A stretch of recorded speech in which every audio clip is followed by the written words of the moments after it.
Previous session पे हमने casting का कॉन्सेप्ट देखा और उसे प्रैक्टिकली परफॉर्म भी करके देखा। इस सेशन पे हम ये देखेंगे कि हम रिकर्जन को किस तरह से परफॉर्म करते हैं और रिकर्जन क्या है। ठीक है, तो थ्योरेटिकल डेफिनेशन देखते हैं।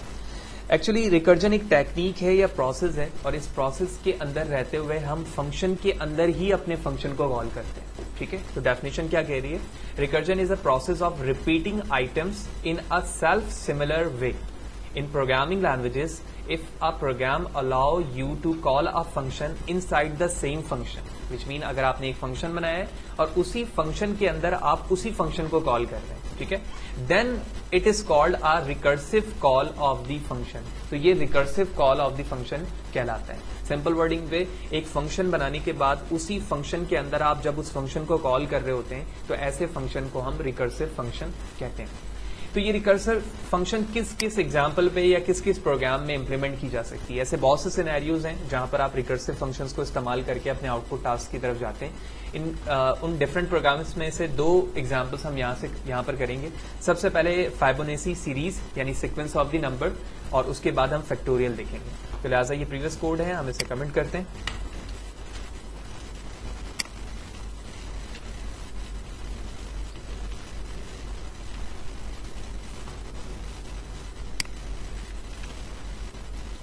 ठीक है, और अब हम यहां से काम शुरू करते हैं। इस वक्त मैं मेन मेथड के अंदर मौजूद हूं, ठीक है, और मेन मेथड पे आके सबसे पहले तो हम समझते हैं कि फाइबोनेची सीरीज है क्या।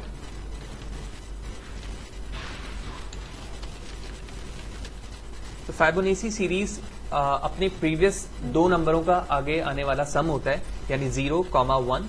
तो अगर मैं 0 और 1 को ऐड करूं तो ये 1 है, ठीक है, फिर 1, 1 को ऐड करूं तो ये 2 है, 2, 1, 3, 3, 2, 5, 5, 8 and so on so fourth. इसी तरह से ये वैल्यूज चलती रहेगी। तो इस सीक्वेंस को हम फाइबोनेची सीरीज कहते हैं। और अगर आप इस सीरीज को बगौर देखो तो आप इसमें देख रहे हो कि एक फंक्शन है जिसके अंदर अपने प्रीवियस दो नंबर का बार बार क्या हो रहा है, सम हो रहा है। तो लिहाजा यही फंक्शन बार बार अपने आप को कॉल कर रहा है, और जब ये कॉल कर रहा है तो इसका रिक्वायर्ड आउटपुट आगे प्रिंट हो रहा है। ठीक है, तो ऐसे फंक्शन को हम रिकर्सिव कहते हैं। लिहाजा ये आउटपुट देखकर हमें ये लॉजिक समझ में आ रही है कि यहाँ जो वर्किंग होगी वो रिकर्सिव वे में होगी। लिहाजा मैं मेन पे मौजूद हूं, तो मेन से बाहर आता हूं और एक फंक्शन बनाता हूं। ठीक है, तो ये मेन की बॉडी थी, हम मेन से बाहर आ जाते हैं और यहाँ पर एक फंक्शन बनाते हैं। मैंने एक फंक्शन बनाया जिसका नाम रखा इंटीजर 5, और एक पैरामीटर दिया मैंने इंटीजर i।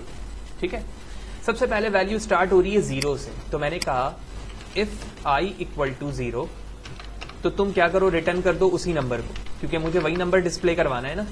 ठीक है, और जब 1 भी आए तो भी क्या हो, 1 ही डिस्प्ले हो जाए, क्योंकि ये जब तक दो नंबर प्रिंट नहीं होंगे उसके आगे मैं प्रोसेस नहीं चला सकता। ठीक है ना, यानी दो नंबर तो मुझे स्टार्टिंग पे चाहिए, देन उसके बाद मैं अपने फंक्शन के थ्रू बताऊंगा कि प्रीवियस वाले दो नंबर को ऐड करने के बाद आगे डिस्प्ले करना है। लिहाजा जिस तरह मैंने i की वैल्यू 0 पर 0 रिटर्न करवाया है, इसी तरह मैं 1 पर भी 1 रिटर्न करवा दूंगा। और अगर इन दोनों में से कोई भी कंडीशन ट्रू ना हो, यानी ना i की वैल्यू 0 हो ना 1 हो, तो तुम क्या करो, तुम ये करो कि रिटर्न करो उसी फंक्शन को जिस फंक्शन में मौजूद हूं, जिसका नाम क्या है, फीबो। ठीक है, या फाइबो, और इसके अंदर जो भी i की वैल्यू है उससे 1 माइनस करो, फिर इसे ऐड कर दो उसी फंक्शन में दोबारा, जो दोबारा फंक्शन उसी फंक्शन को मैं कॉल कर रहा हूं, और उस पे कहा मैंने अब i से वैल्यू 1 माइनस नहीं करो बल्कि कितनी करो, 2 करो।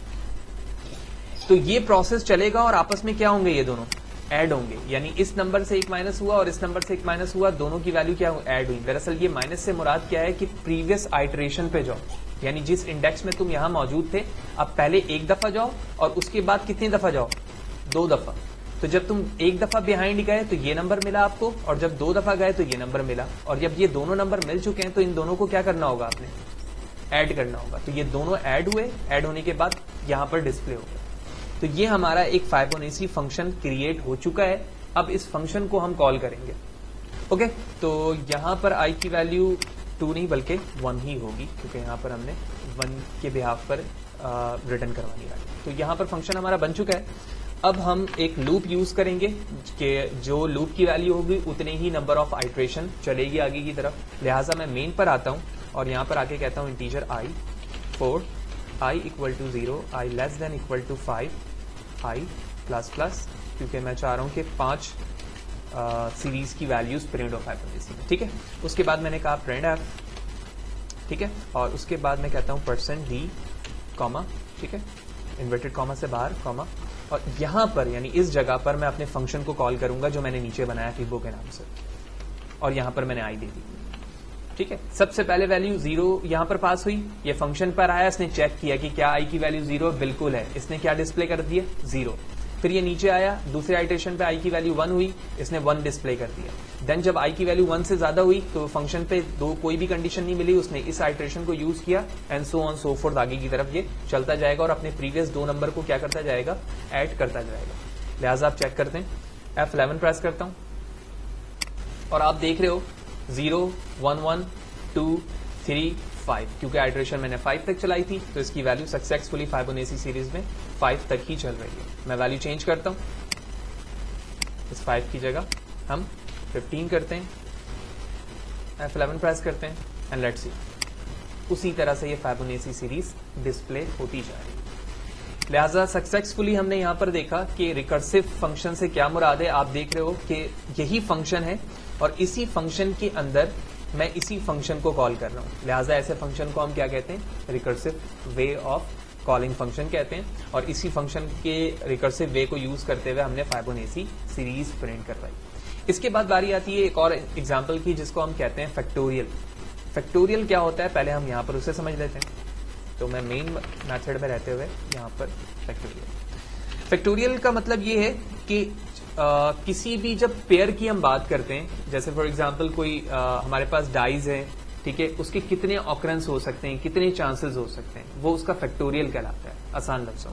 जैसे हेड एंड टेल है एक कॉइन्स के, तो कॉइन्स के 2 चांसेस हो सकते हैं, या तो हेड आ सकता है या टेल आ सकता है, तो उसके हम रिप्रेजेंट करते हैं 2 ऑफ फैक्टोरियल। तो इस तरह लिखने को हम कहते हैं 2 फैक्टोरियल। 2 फैक्टोरियल को सॉल्व इस तरह से करते हैं कि इस नंबर से जितने पहले पॉजिटिव नंबर हैं उन तमाम को आपस में मल्टीप्लाई कर दो, तो 2 खुद मल्टीप्लाई बाय 1, इसके बाद कोई भी पॉजिटिव नंबर आगे मजीद नहीं है, इसकी वैल्यू कभी भी माइनस नहीं हो सकती। सिमिलरली मैं कहता हूं कोई ऐसी चीज है मेरे पास जिसमें हमें चांसेस मालूम करना है, तो हम उसके क्या मालूम करेंगे, फैक्टोरियल। तो 3 का फैक्टोरियल क्या हो जाएगा, 3 खुद मल्टीप्लाई बाय 2 मल्टीप्लाई बाय 1, तो इसकी वैल्यू क्या आ जाएगी 6। इसी तरह 4, 5, 6 सो ऑन सो फोर्थ, इसी तरह से हम फैक्टोरियल फाइंड करते हैं, ठीक है। तो फैक्टोरियल हमें बात समझ में आएगी। अब अगर आप बगौर देखो इसकी लॉजिक को, तो यही वैल्यू बार बार सब्ट्रैक्ट हो रही है और आपस में खुद ब खुद क्या हो रही है, मल्टीप्लाई हो रही है। और अभी हमने फाइबोनेसी सीरीज के अंदर भी यही चीज देखी कि एक वैल्यू से हम पहले बैक जाते हैं और उन्हीं 2 वैल्यू को आपस में क्या कर देते हैं, ऐड कर देते हैं, ठीक है। लिहाजा इसके लिए मैं सबसे पहले नीचे आकर एक और फंक्शन बनाता हूं। अब फाइबोनेसी से हमारा कोई ताल्लुक नहीं है, लिहाजा मैं यहां आकर एक फंक्शन बनाता हूं, इसको नाम देता हूं फैक्ट का, और इसके अंदर एक वेरिएबल ले लेता हूं इंटीजर आई, ठीक है। अब एक फंक्शन बनाने के बाद मैं यहां पर कहता हूं अगर आई की value less than equal to 1 है तो तुम क्या करो, 1 ही रिटर्न करो, क्योंकि जब भी अगर मैं फैक्टोरियल 1 लिखूंगा यहां पर, फॉर एग्जांपल आप देखें 1 ऑफ फैक्टोरियल, तो आप जानते हो 1 का फैक्टोरियल क्या है, 1 ही है, क्योंकि 1 से पहले मजीद कोई पॉजिटिव नंबर पीछे नहीं है, ठीक है। तो यही वजह है कि मैं यहां पर हार्ड कोडेड बता रहा हूं कि अगर आई की वैल्यू 1 या उससे लेस लिखी जाती है तो तुम फैक्टोरियल क्या प्रिंट करोगे, 1 ही करोगे, क्योंकि हम माइनस किसी भी नेगेटिव नंबर का फैक्टोरियल डिस्प्ले नहीं करवा सकते, हम उसका नेगेटिव नंबर भी 1 ही डिस्प्ले करवाते हैं। ये करने के बाद अब हम पॉजिटिव नंबर की तरफ चलते हैं। तो ऐसा भी तो मुमकिन है कि यूजर ने 5 लिखा हो, 10 लिखा हो, तो उसके लिए तो हमें लॉजिक बनानी होगी। लिहाजा मैंने कहा कि अगर ऐसा है तो तुम रिटर्न करो, आई की वैल्यू को मल्टीप्लाई करो, किससे, उसी फंक्शन से दोबारा, लेकिन उसकी वैल्यू में से एक क्या करते जाओगे, हर दफा कम करते जाओगे ना।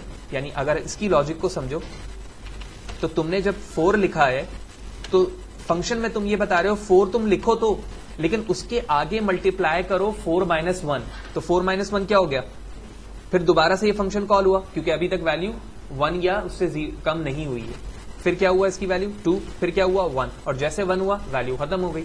ये तमाम आपस में मल्टीप्लाई होंगे और क्या हो जाएंगे, इस फंक्शन के थ्रू डिस्प्ले हो जाएंगे। लिहाजा ये काम करने के बाद मैं अपने मेन फंक्शन पर वापस चलूंगा यहाँ पर, और यहाँ जाने के बाद मैं एक वैल्यू लिखता हूँ, सिर्फ अभी एक लिख के दिखा रहा हूँ मैं, 3।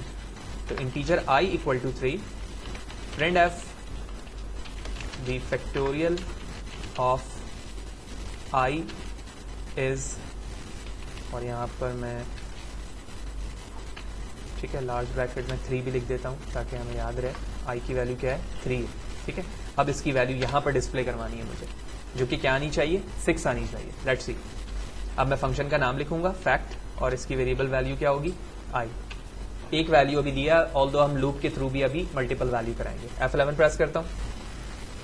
अच्छा, आई एक दफा डिफाइन कर चुके हैं तो मैं इसे डबल आई कर देता हूँ, और यहाँ पे भी डबल आई कर चुके हैं। F11 अगेन, आप देख रहे हो यहाँ पर वैल्यू क्या डिस्प्ले हो रही है 6।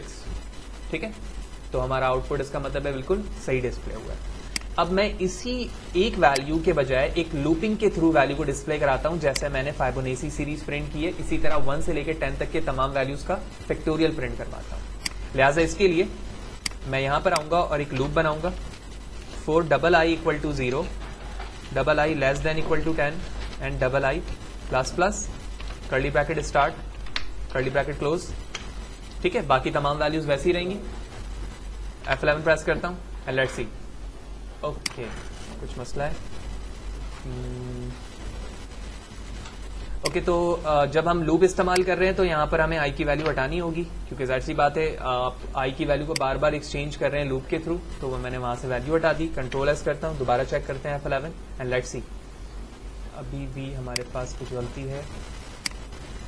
ठीक है, तो हमने डबल आई यूज किया है तो यहाँ पर एक आई की कमी है, हमने यहाँ पर 1 आई लिखा हुआ था। ठीक है, कंट्रोल एस करके दोबारा चेक करते हैं F11, और अब आप देख रहे हो कि लूपिंग के थ्रू मैंने स्लैश एन भी लगा दिया है। तो 1 से लेकर 10 तक के जितने नंबर्स हैं उनके फैक्टोरियल सीरीज वाइज, यानी एक सीरीज से प्रिंट हो चुके हैं। 1 का 1, 2 का 2 ही होता है, 3 का 6 देखा हमने, 4 का 24 है, 5 125, 7 6 8 9 10 सो ऑन, तमाम वैल्यूज प्रिंट हो। तो सेशन पे सबसे पहले हमने ये देखा कि रिकर्सिव फंक्शन क्या है, फिर उसके बाद हमने ये देखा कि फाइबोनेसी सीरीज एक ऐसी सीरीज है जिसको देखते हुए हम ये समझ सकते हैं कि यहाँ पर हम फंक्शन के अंदर अपने फंक्शन को कॉल करके इसको डिस्प्ले करवा सकते हैं। लिहाजा उसके बाद हमने एक फंक्शन फॉर्म किया जिसका नाम फिबो रखा है यहाँ पर, और उसकी लॉजिक बनाई, फिर उस फंक्शन को कॉल करते हुए हमने यहाँ पर प्रिंट करवाया। देन फाइनली हम फैक्टोरियल की तरफ गए, और फैक्टोरियल के फंक्शन को बनाने के बाद यहाँ पर आप देख रहे हो कि उसकी लॉजिक क्रिएट की, और ये करने के बाद हमने अपने फंक्शन को सिंपल भी कॉल किया और लूप के थ्रू भी कॉल करके देखा कि उसकी तमाम वैल्यूज कैसे डिस्प्ले हो रही है।